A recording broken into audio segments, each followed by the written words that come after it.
কর্তারা আছেন, বড় কর্তারা সবাই আছেন, সবাই দিদিকে ভালোবাসেন এবং পুলিশকে আমি প্রচন্ড সাহায্য করি। পুলিশকে আমি ভালোবাসি প্রথম থেকেই।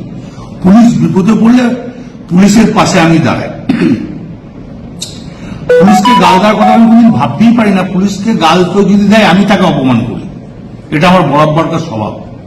এবং পুলিশের যখনই যে কোনো এসপি হোক, এসডিপি হোক, অ্যাডিশনাল এসপি হোক, যারা আমাকে যখনই যা বলেছে যে এটা দেখে দিন, আমি দেখে দিয়েছি। পুলিশের পাশে সবসময় লোক দিয়ে যেমন করে হোক আমি যাই, কোনো ঝগড়াঝাটি করতে দিই না। আমি খুব দুঃখিত, কারণ আমি ওষুধ ফষুধ রাখতে খাই তো অনেক ঘুমের, আর আমি এখন 10টার সময় ঘুমিয়ে যাই এবং ঘুমের ট্যাবলেটও খাই।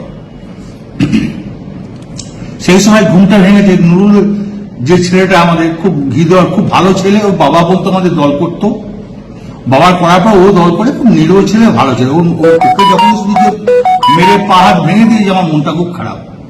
আমি আইসিকে আমি বলেছি, চাঁদু ফোন করে বলেছে যে আমি তাড়াতাড়ি জানতে অন্তত ছেলেটাকে কাছে হসপিটালাইজ করবো। তো উনি আমার কাছে অন্য ধরনের কথা বলেছে, সেটা আমি আর বলতে রাজি নয়।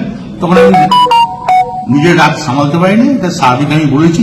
এর জন্য আমি দুঃখিত, আমি ক্ষমা প্রার্থী। যদি এটা যদি স্বাভাবিক আমার মুখ থেকে এই কথাটা বেরোনো উচিত নয়, তার জন্য আমি দুঃখিত এবং ক্ষমা।